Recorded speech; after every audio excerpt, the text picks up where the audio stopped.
1:14 a.m. The South China Sea is silent, but something is moving fast. Not a carrier, not a destroyer, a ship most experts once called a mistake, USS Tripoli. And tonight, it's carrying the answer to a war nobody has been able to finish. On its deck, stealth fighters sit armed and ready. Inside, thousands of Marines wait in total silence. Their destination isn't just another deployment zone, it's the most dangerous choke point on Earth, the Strait of Hormuz. Because here's the reality no one wants to admit. The United States already crushed 90% of Iran's military power. Warships destroyed, missile factories reduced to ash, drone networks wiped out. Two massive carrier strike groups dominate the region from both sides. On paper, the war is already won, but the strait is still closed. And that's where everything changes. Out in open waters, more than 150 oil tankers sit frozen in place. Billions of dollars bleeding every single day. Oil prices climbing, markets shaking.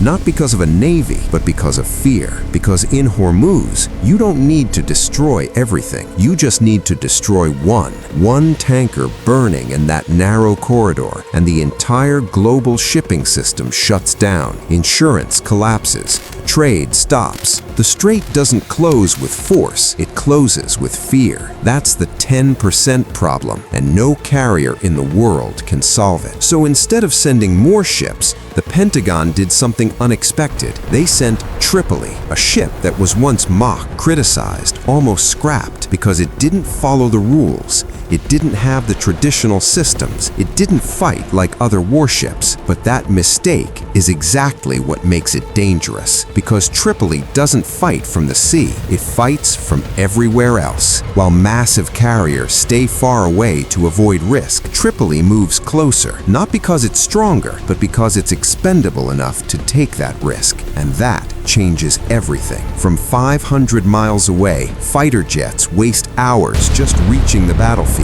By the time they arrive, they barely have minutes to act before turning back. But from Tripoli, that distance shrinks to minutes. And in a war where seconds decide everything, minutes are dominance. Now imagine this. A drone launches from hidden terrain, searching for a tanker. It scans the sky, the sea, looking for a target. But before it can even send coordinates, it disappears because Tripoli's fighters were already there, not reacting, waiting. This isn't about firepower anymore, it's about control. But the sky isn't the only threat. Below, across the narrow strait, fortified islands sit like silent weapons, packed with missiles, radar systems, and hidden launchers, untouchable by ships, too dangerous to ignore. And this is where the war changes completely. Because Tripoli doesn't send boats, it sends Marines from the sky. Helicopters cut through the air, ospreys tilt forward at high speed. Marines descend directly onto positions that were never meant to be attacked this way.